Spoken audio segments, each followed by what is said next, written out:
तो हेलो दोस्तों, आप सभी का स्वागत है हमारे यूट्यूब चैनल में। तो आज हम जियोग्राफी का सबसे महत्वपूर्ण चैप्टर है वायुमंडल, इसके बारे में हम चर्चा करेंगे जो कि आपके टीजीटी, पीजीटी और नेट जेआरएफ में काम आने वाला है। तो आइए हम देखते हैं कि वायुमंडल देखिए सबसे पहले देखा जाए कि ये वायुमंडल होता क्या है? तो वायुमंडल को आप कैसे समझेंगे? आप जो पृथ्वी पे हैं, तो पृथ्वी पे आप खड़े होके देखते हैं कि ये गैस हैं, धूल हैं, कण हैं और आप साँस ले रहे हैं, तो है ना? वायुमंडल वही है आपको, नॉर्मली यही दिखता है, तो नॉर्मली यही है ही, आप गलत नहीं सोचते हैं। तो वायुमंडल देखिए क्या है, एक पृथ्वी के चारों तरफ आवरण के रूप में काम करता है, ठीक है? आवरण समझ रहे हैं? जो कि पूरा घेरा हुआ एक पर्दे टाइप का है, जो कि पूरा उसको घेरे हुए रहता है। ये जो आवरण है ना गैसों का, ये क्या होता है कि रंगहीन होता है, गंधहीन होता है, स्वादहीन होता है और पारदर्शी होता है। यही है वायुमंडल, ठीक है? तो अगर बात करें, तो हमें देखिए चलिए वायुमंडल पे बहुत ज़्यादा पीएचडी नहीं करना है, हमें सिर्फ़ अपने एग्ज़ाम से मतलब करना है। तो देखिए एग्ज़ाम का क्या मतलब है, तो एग्ज़ाम के पॉइंट ऑफ व्यू से देखें तो आपके एग्ज़ाम में ये पूछ सकता है कि जो हमारे वायुमंडल का संगठन है, मतलब वायुमंडल कितनी चीज़ों से मिल के बना है, तो सिर्फ़ 3 चीज़ आप बताएँगे। एक होता है गैस, वाटर वेपर और डस्ट पार्टिकल। इसमें जैसे आपका गैस हो गया, जलवाष्प हो गया और धूल कण हो गया, ठीक है?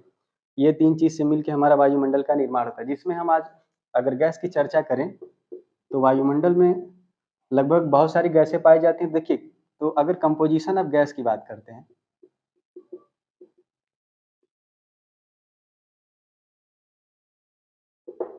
मतलब अगर देखा जाए गैसों का संगठन, तो वायुमंडल में 2 प्रकार की गैसें पाई जाएँगी। एक देखिए पाई जाएँगी भारी गैस, ठीक? और दूसरी तरफ पाई जाएँगी आपकी हल्की गैस। भारी गैस से आपको समझ में आ रहा हो कि भारी गैस होंगी तो भारी होंगी, तो वो क्या है ज़मीन से सतह पे ही होंगी, बहुत ज़्यादा हाइट पे वो नहीं होंगी। तो आइए देखिए भारी गैसों में कौन-कौन सी गैसें होंगी? अगर हम सीधे अरेंज करते हुए चलेंगे सबसे ज़्यादा कौन-सी गैस पाई जाती है, उसी हिसाब से हम लिखेंगे। तो आपके एग्ज़ाम में देगा नाइट्रोजन, नाइट्रोजन का जो है 78.08% आपके एग्ज़ाम में ये पूछ सकता है कि जो वायुमंडल में सबसे अधिक गैस कौन-सी है? तो आप बोलेंगे नाइट्रोजन। लगभग आप इसको 78.08% हो गया और उसके बाद आपका ऑक्सीजन आता है, जो कि होता है 20.95%, ठीक है? उसके बाद आपका आर्गन आएगा, आर्गन गैस है, ये आपका हो जाएगा 0.93% और सबसे लास्ट में एक CO2 गैस आएगी, जिसका परसेंटेज 0.03% है, ठीक है? देखिए ये सभी क्या है भारी गैस है और हल्की गैस में लगभग वो सभी इनर्ट गैस होती हैं। क्या होती हैं? लगभग सभी इनर्ट गैस, जिसको हम क्या कहते हैं अक्रिय गैस। तो ये जितने भी अक्रिय गैस हैं लगभग सभी अक्रिय गैस हल्की ही होती हैं, जिसमें अगर आपका एग्जाम्पल दिया जाए तो ये होगा xenon. No need to learn percentage, यहाँ पे परसेंटेज का कोई बहुत ज़्यादा इशू नहीं है याद करने का। तो आपका ज़ेनॉन हो गया, क्रिप्टॉन हो गया, रेडॉन हो गया, हीलियम हो गया, हाइड्रोजन हो गया, ठीक है? एटसेट्रा और भी बहुत सारी गैसें होंगी। देखिए, तो अब यहाँ पे आप समझे कि भारी गैस और हल्की गैस। भारी गैस में आपका नाइट्रोजन है, ऑक्सीजन है, आर्गन है और कार्बन डाइऑक्साइड है। इनके आप परसेंटेज कभी-कभी एग्ज़ाम में देखे जा सकते हैं, ठीक है? और इनके परसेंटेज नहीं पूछता, फिर भी आप इतना जानिए कि हल्की गैस लगभग वही अक्रिय गैस जो होती हैं, वही हल्की गैस होती हैं। ज़ेनॉन है, क्रिप्टॉन है, रेडॉन है, ये रेडॉन होगा, रेडॉन है, हीलियम है, हाइड्रोजन है, ठीक? तो इसमें देखिए आपके एग्ज़ाम के पॉइंट ऑफ व्यू से ये बहुत ही इम्पोर्टेंट एक पॉइंट रहेगा। पॉइंट ये है कि ये जो आर्गन गैस है ना, ये जो आपका आर्गन गैस है, ये गैस इनर्ट गैस है। कौन-सी गैस है? इनर्ट गैस, जिसको हम कहते हैं अक्रिय गैस। ठीक है दोस्तों? तो ये जो आर्गन है हमारा अक्रिय गैस है, लेकिन आपके एग्ज़ाम में क्या पूछेगा कि एकमात्र अक्रिय गैस जो कि भारी है। एकमात्र अक्रिय गैस जो कि भारी है, तो आपका आंसर क्या होगा? आर्गन। आपका आंसर क्या होगा? आर्गन। एकमात्र अक्रिय गैस है जो कि भारी है, हल्की नहीं है। दूसरा इम्पोर्टेंट पॉइंट ये रहेगा, ये पहला रख लीजिए और दूसरा इम्पोर्टेंट पॉइंट रहेगा ये रेडॉन। ये जो आपका रेडॉन गैस है, देखिए, ये जो आपका रेडॉन गैस है, ये क्या करता है कि ये आपके वातावरण में, ठीक है? ये आपके वातावरण में स्वतः ही नहीं ऐसे मिल जाएगा या पाया जाता है, ठीक? ये जो आपका रेडॉन है, ये जब जो पृथ्वी की आंतरिक क्रियाएँ होती हैं, आंतरिक क्रिया का मतलब जैसे ज्वालामुखी आ गए, भूकंप आ गए, तो इन सब के आने से इनके गैसों में क्या होती है, वातावरण में इनके गैसों की वृद्धि होती है, ठीक? तो इनकी वृद्धि कब होती है? ये वृद्धि है तो आप लिख लीजिए भूकंप, ज्वालामुखी, ठीक है? भूकंप और ज्वालामुखी के आने से किस गैस की वृद्धि होती है? तो आपका आंसर क्या होगा? रेडॉन। तो रेडॉन गैस ऐसे ही वातावरण में नहीं पाया जाएगा, जब भी भूकंप और ज्वालामुखी होता है, तभी ये रेडॉन गैस बाहर निकलती है, ठीक? तो अभी देखिए हम इसको मिटाने जाएँगे, मिटाने से पहले आप एक बार रिवीजन कर लीजिएगा कि जो हमारा वायुमंडल का संगठन है, वो 3 चीज़ से मिलके बना है, गैस है, जलवाष्प है और धूल कण है, जिसको इंग्लिश में बोलते हैं gas, water vapour and dust particle. उसके बाद हमने चर्चा किया गैस पे। हमने क्या किया चर्चा? गैस पे चर्चा किया कि गैसों का संगठन हमने देखा कि भाई गैस कितनी पाई जाती हैं, कौन-कौन सी गैसें हैं। तो गैस 2 प्रकार की पाई जाएँगी, एक होंगी भारी गैस, दूसरी होंगी हल्की गैस। तो भारी गैस में क्या है नाइट्रोजन, ऑक्सीजन, आर्गन और कार्बन डाइऑक्साइड और इनके हमने यहाँ पे परसेंटेज मेंशन कर दिया। और उसके बाद जो हल्की गैस होती हैं लगभग अक्रिय गैस को ही हल्की गैस कहते हैं। आप केमिस्ट्री में हमसे अधिक जानेंगे, तो फिलहाल आप इतना जानिए कि जो हल्की गैस है वो अक्रिय गैस है। तो xenon, krypton, radon, helium, hydrogen ये सभी आपका क्या है? हल्की गैस हैं, मतलब अक्रिय गैस हैं। तो एकमात्र अक्रिय गैस देखिए यहाँ पे मैं लिख देता हूँ कि आर्गन भी एक अक्रिय गैस है, ठीक है? तो एकमात्र अक्रिय गैस जो कि भारी है, देखिए एकमात्र अक्रिय गैस जो कि भारी है वो आर्गन हो जाएगा।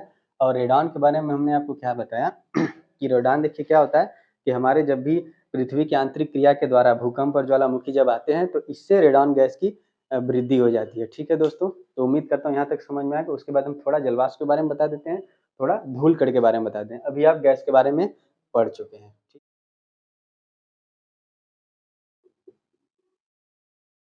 देखिए दोस्तों, जलवाष्प से हमारा क्या क्वेश्चन बन सकता है, आज हम उसको देखते हैं। ठीक, देखिए जलवाष्प समझाने की ज़रूरत नहीं है, सभी लोग जानते हैं कि जलवाष्प क्या होता है, वाटर वेपर क्या होता है। ठीक, अब आप इतना तो जानते ही हैं कि पृथ्वी पे जो भी हमारा जल पाया जाता है, अगर वो क्या हो रहा है, टेम्परेचर बढ़ने से, ठीक है, वो भाप बन के उड़ रहा है। ठीक, तो वातावरण में वही जो उड़ रहा है, वही जो भाप बन रहा है, वही तो हमारा जलवाष्प कहलाता है। सिंपल सी भाषा में यही है। अब इसका डेफिनेशन क्या हो सकता है, आप लोग बताइएगा। तो जलवाष्प देखिए हमारे कहने का मतलब क्या है कि यहाँ पे क्वेश्चन क्या पूछेगा जलवाष्प से, बस उससे आप मतलब रखिएगा कि देखिए जब अक्षांशों में परिवर्तन होता है, ठीक, अक्षांशों में जब परिवर्तन होगा तो जलवाष्प पे इसका असर पड़ेगा, बिल्कुल पड़ेगा, असर पड़ता है। ठीक, तो अक्षांशों में परिवर्तन पे कैसे जलवाष्प पे असर होगा, तो मैं एक डायग्राम के बारे में समझाता हूँ। डायग्राम देख लीजिए। आप सबको पता है कि ये जो बीच की रेखा है, ये अक्षांश रेखा ही होती है, जो कि सबसे बड़ी अक्षांश रेखा है, जिसको हम लोग कहते हैं 0 डिग्री की इक्वेटर लाइन। दिख रहा होगा सबको। इसको मैं हिंदी में भी लिख देता हूँ, इसको बोलते हैं भूमध्य रेखा। ये होता है आपका भूमध्य रेखा।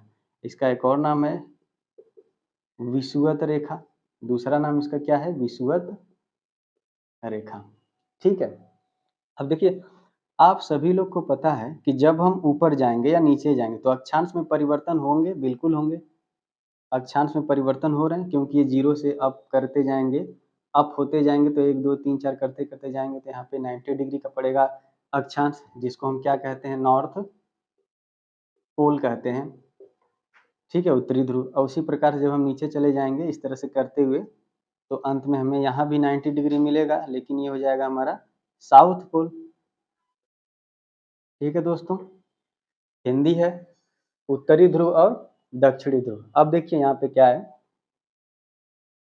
यहाँ पे अगर मैं 23.5 डिग्री नॉर्थ की बात करूँ, जिसको आप लोग बोलते हैं ट्रॉपिक ऑफ कैंसर, जिसको आप लोग बोलते हैं कर्क रेखा। मैं थोड़ा-सा इस साइड वाला मिटा के आपको समझाने की कोशिश करता हूँ, उधर आपको शायद दिखने में दिक्कत होगा।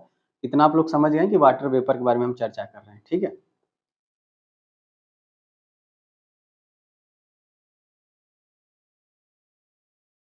तो ये है हमारा 23.5 डिग्री नॉर्थ और उसके बाद इसको मैं थोड़ा-सा क्लियर कर देता हूँ।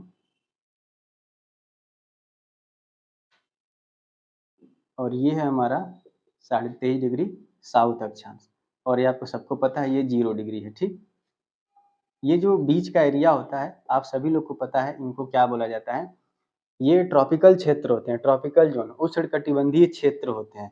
और ये जो हमारा 23.5 डिग्री नॉर्थ कहलाता है, इसको हम लोग कहते हैं कर्क रेखा। इसको क्या बोलते हैं हम लोग, कर्क रेखा। और ये जो 23.5 डिग्री का जो अक्षांश होता है साउथ में, मतलब 0 से जब नीचे जाएंगे दक्षिण की तरफ तो साउथ हो जाएगा, और 0 से जब ऊपर जाएंगे 23.5 नॉर्थ तक जाएंगे, मतलब ऊपर जाएंगे तो नॉर्थ होगा, नीचे जाएंगे तो साउथ हो गया, तो नॉर्थ तक 23.5 तक जाएंगे तो वो कर्क रेखा हो गया, और नीचे जाएंगे तो ये हो जाएगा आपका मकर रेखा हो जाएगा। ठीक है दोस्तों, अब देखिए कि कर्क रेखा और मकर रेखा, ये जो कर्क रेखा है और मकर रेखा है, इनके बीच का जो क्षेत्र होता है उसको बोलते हैं, इनके बीच का जो क्षेत्र होता है उनको बोलते हैं उष्णकटिबंधीय क्षेत्र। उष्ण कटिबंधीय क्षेत्र होते हैं, इंग्लिश इसका क्या होगा, ट्रॉपिकल जोन कहेंगे, या आप इसको रीजन भी कह सकते हैं। ठीक है, कोई दिक्कत नहीं है।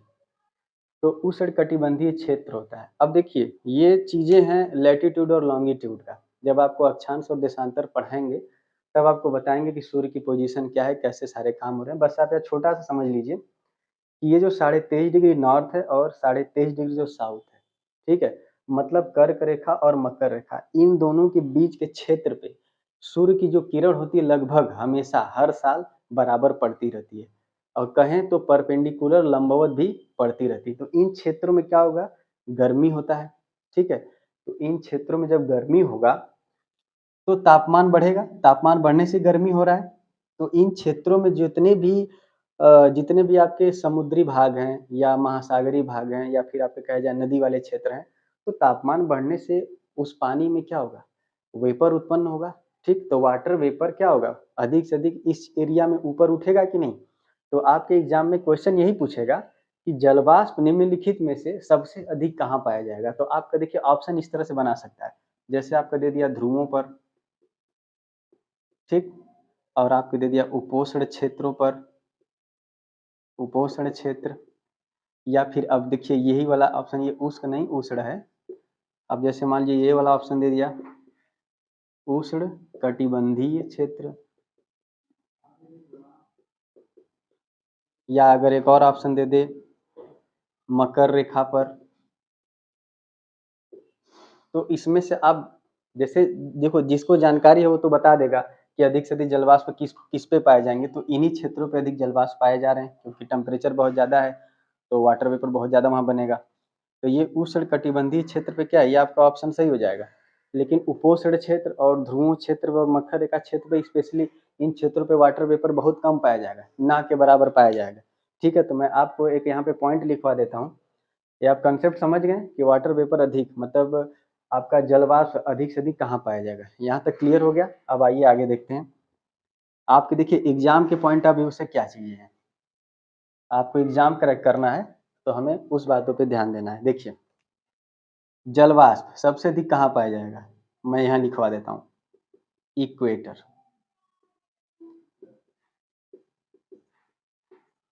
विषुवत क्षेत्र, विषुवत क्षेत्र मतलब भूमध्य रेखा वाले जो प्रदेश के क्षेत्र हैं। ठीक है, या फिर इसको आप आर्द्र क्षेत्र भी कह सकते हैं, आपके एग्जाम में आर्द्र क्षेत्र भी देगा। तो जो इक्वेटर पे है वो सबसे ज्यादा मैक्सिमम पाया जाएगा। ठीक, सबसे ज्यादा कहाँ पाया जाएगा, मैक्सिमम ये आपका होगा इक्वेटर पे, विषुवत क्षेत्र पे। परसेंटेज भी कभी कभी दे देता है, तो 4 से 5% देगा। ठीक, 4 से 5% जलवाष्प पाया जाएगा, जो कि सबसे अधिक होगा। देखिए मैक्सिमम मैंने लिख दिया है, सबसे अधिक कहाँ पे होगा, विषुवत क्षेत्र पे होगा। अब देखिए दूसरा पॉइंट बनेगा कि सबसे कम कहाँ पे होगा। ठीक, मैं अगर दूसरा पॉइंट बनाऊं, सबसे कम वाला अगर पॉइंट बनाऊं जिसको हम मिनिमम अगर कहते हैं, तो ये आपका बनेगा पोल पे। कहाँ बनेगा, पोल पे। एक और पॉइंट लिख लीजिए, डिजर्ट पे भी बनेगा। देखिए ध्रुवों पर और मरुस्थल, इन क्षेत्रों में भी आपका जलवाष्प बनेगा, लेकिन सबसे कम बनेगा। सबसे ज्यादा कहाँ बनेगा, विषुवत क्षेत्र या आर्द्र क्षेत्र जो हो गए, और सबसे कम कहाँ बनेगा, ध्रुवों पर और मरुस्थल पर। अब देखिए यहाँ पे फिर से आपको मैं थोड़ा सा समय लूंगा कि चलिए आपको इतना पता है कि मरुस्थल पे कम क्यों बनेगा, क्योंकि वहाँ पे क्या है, कुछ है ही नहीं। वहाँ पे वाटर वेपर बनने के लिए कुछ है ही नहीं, वाटर वेपर बनने के लिए वहाँ पे नमी है ही नहीं, पानी है ही नहीं, तो कहाँ से बनेगा। तो आप पोल वाला सिस्टम समझ लीजिए। ये जो हमारे पोल हैं, मैं दोनों पोल की बात करूँगा। ये जो हमारे पोल हैं 90 डिग्री के जो ध्रुव हैं, देखिए इन क्षेत्रों में क्या होता है, सूर्य की किरण जल्दी पहुँचती नहीं है, बहुत बाद में की किरण भी पहुँचेगी। तो यहाँ पे क्या होता है कि तापमान बहुत कम होता है, लगभग 6-6 महीने दिन, 6-6 महीने रात वाली स्थिति इन क्षेत्रों में हो जाती है। तो तापमान जब कम होगा, तापमान देखिए यहाँ पे डिक्रीज हो जाता है, कम हो जाता है, तो जो भी आपके गैस के जो अणु दिख रहे हैं या जो भी जलवाष्प आपको छोटे-मोटे जो दिखते हैं, वो तापमान कम होने से, ठंडा होने से कंडेंस हो जाते हैं। आसान भाषा में कहें तो ये जम जाते हैं। अब आप एक बात बताइएगा, जब कोई चीज़ जम जाएगी, उस पे बर्फ जम जाएगी तो क्या होगा, भारी होगा। तो भारी होके कहाँ आ जाएगा, नीचे आ जाएगा। और हम क्या पढ़ रहे हैं, वातावरण ही पढ़ रहे हैं ना, सॉरी वायुमंडल पढ़ रहे हैं। तो अपने वातावरण में ये सब क्या है, गैस, जलवाष्प, धूल कण, यही सब में दिख रहा है, मतलब दिखता तो है नहीं, पारदर्शी टाइप का है। तो अगर वो कंडेंस होगा, जो भी धूल कण आप कहे या जो भी, अभी धूल कण की चर्चा नहीं हो रही, जो हमारा वाटर वेपर है, जल वाष्प है, जो हमारा आपको वहाँ पे नॉर्थ पोल पे जो बन रहा है, वो क्या होगा, कंडेंस होगा, बर्फ बन के वो भारी हो जाएगा, भारी होने से कहाँ हो जाएगा, नीचे आ जाएगा। कहाँ आ जाएगा, नीचे। तो इन क्षेत्रों में कम पाया जाएगा, क्योंकि यहाँ पे तो सतह पे आ गया। तो सबसे कम अगर आपके एग्जाम में पूछा जाए तो कहाँ पाएगा, बस इतना समझिएगा, ध्रुवों पे पाया जाएगा और मरुस्थलों में पाया जाएगा। ये परसेंटेज भी कभी-कभी पूछ सकता है, तो 1% से कम होता है, तो मैं 0 से 1% के बीच में रखता हूँ, ठीक है?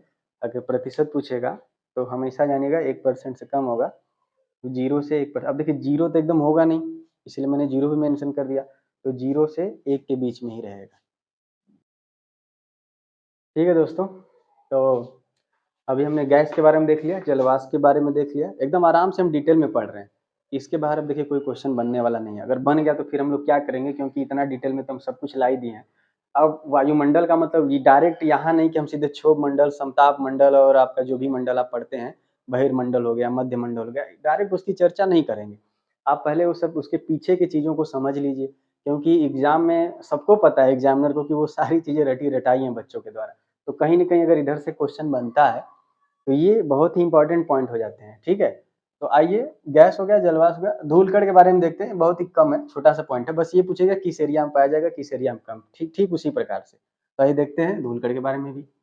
तो आइए दोस्तों, अब मैं डस्ट पार्टिकल के बारे में देखता हूँ, धूल-कण के बारे में देखता हूँ। धूल-कण सामान्यतः सभी लोग जानते हैं कि हवा में जो धूल उड़ रहे हैं, वही धूल-कण हमें बहुत परेशान करते हैं। हमारे आँखों में चले जाते हैं, तब परेशानी होती है।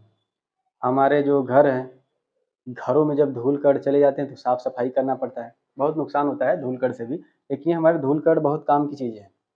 जब हमको पढ़ाऊँगा वर्षा, प्रेसिपिटेशन, तो उसमें बताऊँगा कि जो धूल-कण होते हैं, ये अ, आपका हाइग्रोस्कोपिक नाभिकीय का काम करते हैं, ठीक है? उसकी चर्चा करेंगे, वो क्या होता है, इन्हीं के माध्यम से बादल में जो वर्षा होती है ना, बादल के थ्रू, इन्हीं के थ्रू होती है। तो हमारे पास धूल-कण का भी होना ज़रूरी है। फिलहाल आप यहाँ पे समझिए धूल-कण से कैसे क्वेश्चन बनेंगे। तो आपका सीधा-सीधा क्वेश्चन ये बनेगा कि सबसे अधिक धूल-कण किस एरिया में पाया जाएगा, ठीक है? रीजन की बात करेगा, ठीक? क्षेत्र की बात करेगा, ठीक है? किस रीजन या किस ज़ोन में सबसे अधिक धूल-कण पाया जाएगा? तो देखिए आपको पहले बता देता हूँ कहाँ पाया जाएगा। ये है हमारा 23.5 डिग्री का नॉर्थ, ये भी है हमारा 23.5 डिग्री का साउथ, ठीक? और ये बीच में हमने बना दिया 0 डिग्री की इक्वेटर लाइन, जिसको आप कहेंगे विषुवत रेखा। इन क्षेत्रों में, अच्छा इन क्षेत्रों को क्या बोलते हैं, हमने भी बताया था, इन क्षेत्रों को बोलते हैं ट्रॉपिकल रीजन या ट्रॉपिकल जोन। हिंदी हमने बताया था उष्णकटिबंधीय क्षेत्र, ठीक? तो इन क्षेत्रों में अधिक तापमान होने से और हमारे इन क्षेत्रों में अधिक समुद्र और पानी होने से तापमान हो रहा है अधिक, तो जलवाष्प बनने से इन क्षेत्रों में बारिश भी बहुत अधिक होती है, ठीक? तो आपको पहले से ये ज्ञान रखना है कि इन क्षेत्रों में क्या हो रही है, अधिक बारिश हो रही है।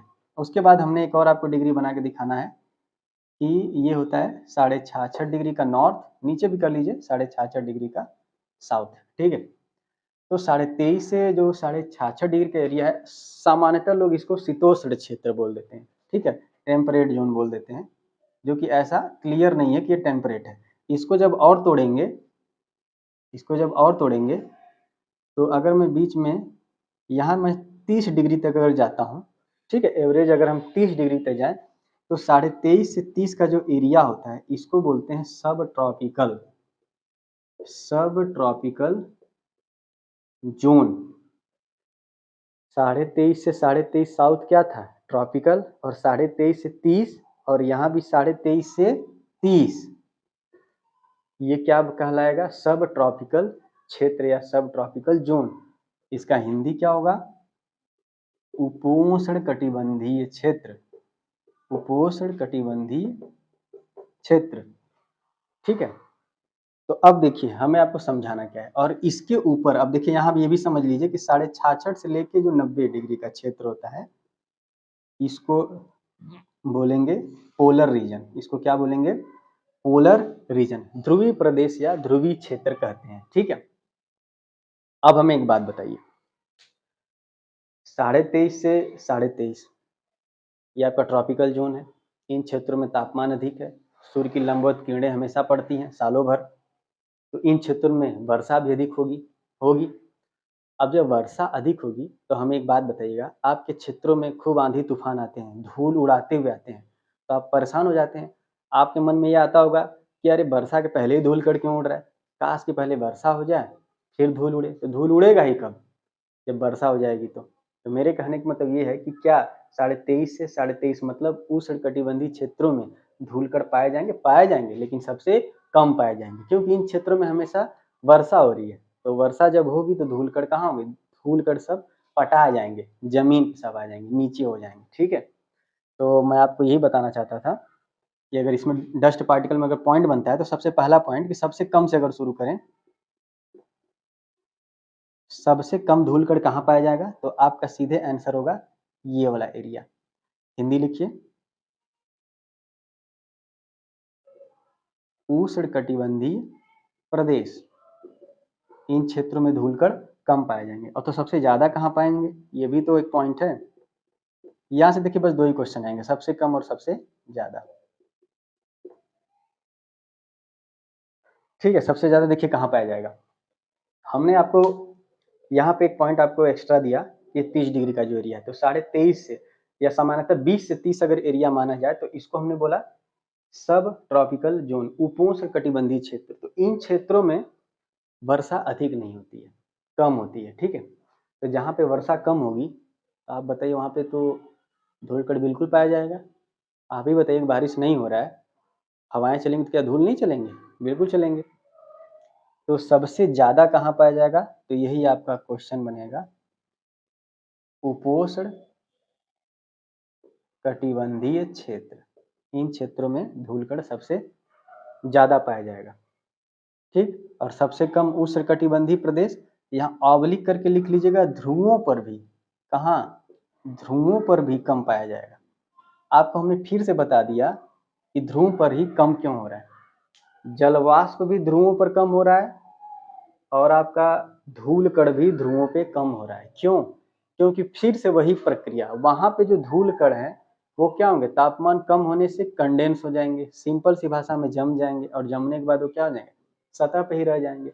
तो हमारे वायुमंडल में कहाँ पाया जा रहा है, अब जो चीज सतह पे होगी बात खत्म, हम तो वायुमंडल की चर्चा कर रहे हैं। तो वायुमंडल में हमने आज आपको क्या बताया कि वायुमंडल का जो संगठन है, वायुमंडल किन चीज़ों से मिल के बनता है, तो ये आपका पड़ेगा गैस, जलवाष्प और धूलकण, जिसमें हमने गैस के बारे में चर्चा किया, जलवाष्प के बारे में चर्चा किया, धूलकण के बारे में आपको बताया। गैस के बारे में बताया था कि भारी गैस भी पाई जाती है जिसमें नाइट्रोजन है, ऑक्सीजन है, आर्गन है, CO2 है, और हल्की गैस में लगभग सभी अक्रिय गैस होती हैं, वो हल्की गैस हो जाती हैं, जिसमें आपका जेनॉन है, रेडॉन है, नियॉन भी है, माफ कीजिए मैं वहाँ लिखा नहीं, नियॉन भी है, क्रिप्टॉन भी है। आपका मैंने बताया था हीलियम हाइड्रोजन के साथ आर्गन भी अक्रिय गैस है, लेकिन एकमात्र अक्रिय गैस अपवाद स्वरूप जो कि भारी है, ये एग्जाम में बहुत बार क्वेश्चन पूछा हुआ है, जो कि भारी है। ठीक है, तो गैस का हमने देख लिया। जलवाष्प के बारे में हमने समझा कि जलवाष्प वाटर वेपर सबसे अधिक किस क्षेत्रों में पाया जाएगा, तो इन क्षेत्रों में तापमान बढ़ रहा था उष्णकटिबंधीय क्षेत्र में, तो यहाँ पे जलवाष्प सबसे अधिक पाया जाएगा, और सबसे कम कहाँ पाया जाएगा, ध्रुवों पर। और डस्ट पार्टिकल की बात करें, धूल कण की बात करें, तो धूल कण सबसे अगर चलिए इसको भी अगर सबसे ज़्यादा बात करें तो सबसे ज़्यादा एक नया हमने पॉइंट बताया था उपोष्णकटिबंधीय क्षेत्र। उपोष्णकटिबंधीय का मतलब आप सीधे 20 से 30 डिग्री का एरिया रख लीजिए। ठीक है, ये सामान्यतः 23.5 से 30-35 तक हो जाता है, तो आप बस ऐसे समझने के लिए आपको एग्जाम में कैसे टिक मारना है, तो 20 से 30 का एरिया हमको क्या बनाना है, उपोष्णकटिबंधीय क्षेत्र बनाना है। और सबसे कम कहाँ पाया जाएगा, तो हमने बताया ध्रुवों पे भी सबसे कम पाया जाएगा। और इन क्षेत्रों में ये कौन सा क्षेत्र है, उष्णकटिबंधीय प्रदेश है, जिसको हम ट्रॉपिकल जोन के नाम से जानते हैं।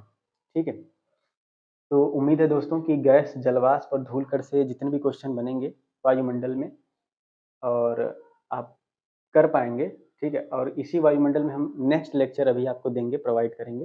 पहले आप इसका नोट्स बनाइए अगर नोट्स बनाना है तो। बाकी अगर आपको 3 से 4 बार वीडियो देखेंगे तो समझ में आ जाएगा। दूसरा पार्ट में हम आपको बताएँगे कि वायुमंडल के जो स्ट्रक्चर है, आप लोग का पसंदीदा टॉपिक, जिसको आप कहते हैं क्षोभ मंडल हो गया, समताप मंडल हो गया, मध्य मंडल हो गया, और आपका मध्य मंडल के बाद ताप मंडल हो गया, जिसको हम आयनोस्फीयर भी कहते हैं, आयन मंडल भी कहते हैं, फिर आपका बहिर्मंडल एक्सोस्फीयर हो गया, ठीक है? तो नेक्स्ट क्लास में हम उसकी चर्चा करेंगे, तो अभी तक इतना ही रखते हैं। बहुत बहुत धन्यवाद।